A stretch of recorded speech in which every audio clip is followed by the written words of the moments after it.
Electoral bonds గురించి నేర్చుకుందాం.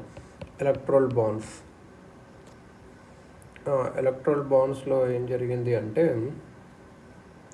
ఇది యాక్చువల్గా 2017 ఇంట్రొడ్యూస్ చేశారు. Department of economic affairs finance ministry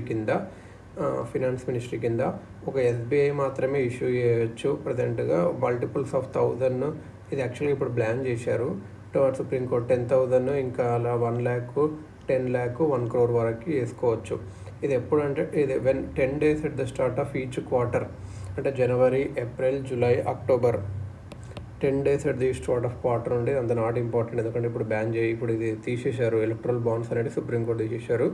కానీ లోక్సభ ఎలక్షన్ ఇయర్లో మాత్రము ఒక 30 daysకి అట్లా చేశారు అన్నట్టు. ఎవరు బై చేయొచ్చు అంటే ఏ ఇండియన్ సిటిజన్ ఒక కంపెనీ కానీ రిజిస్టర్డ్ అయ్యి ఉంటుంది కంపెనీ ఇండియాలో, అది deposit money in their bank అకౌంట్లో డిపాజిట్ చేసి ఆ మనీని ఎలక్ట్రల్ బాండ్ను పర్చేజ్ చేసి కొన్ని సెట్ కేవైసీ డాక్యుమెంట్స్ ఇచ్చినాక electoral bond can to be bought anonymously or directly with క్యాష్తో కొనలేము, ఆర్ అనోనిమస్లో కూడా కొనలేము.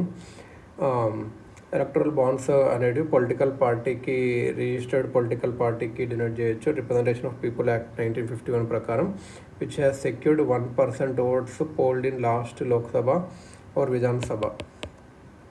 ఇది 15 days మాత్రమే వ్యాలిడ్ ఉంటుంది కొన్నప్పటి నుంచి. ఆ టైంలోనే బయ్యర్ మస్ట్ డొనేట్ చేయాలి, పొలిటికల్ పార్టీ అది బ్యాంక్లో డిపాజిట్ చేయాలి. It's SBI bank account, interest payable కాదు. క్యారెక్టరిస్టిక్స్ ఏంటి అంటే paper or cheque, physical format, not demat or electronic format. ఇది బియరర్ ఇన్స్ట్రుమెంట్ అంటే డోనర్ ఆర్ రిసిపెంట్ నేమ్ ఇక్కడ ఉండదు అన్నట్టు. ప్రామిసరీ నోట్, బియరర్ అంటే ఏంటంటే యాక్చువల్గా డోనర్ వాళ్ళ రిసిపెంట్ నేమ్ ఉండదు అన్నట్టు, ఇక్కడ ఎవరి నేమ్ ఉండదు. Bearer. Promissory note, promises to transfer money in bank account. Interest free అన్నట్టు. ఇది వేరే వాళ్ళకి అమ్మలేము, వేరే వాళ్ళతో ప్లెడ్జ్ చేయలేము. బెనిఫిట్స్ ఏంటంటే ట్రాన్స్పరెన్సీ ఉంటుంది. ఒక పొలిటికల్ ఫండింగ్లో influence of cash and black money తగ్గిస్తుంది ఎలక్షన్లో. Confidentiality to donor, he can give to any political party, ఎవరికి చెప్పకుండా ఇదన్నట్టు.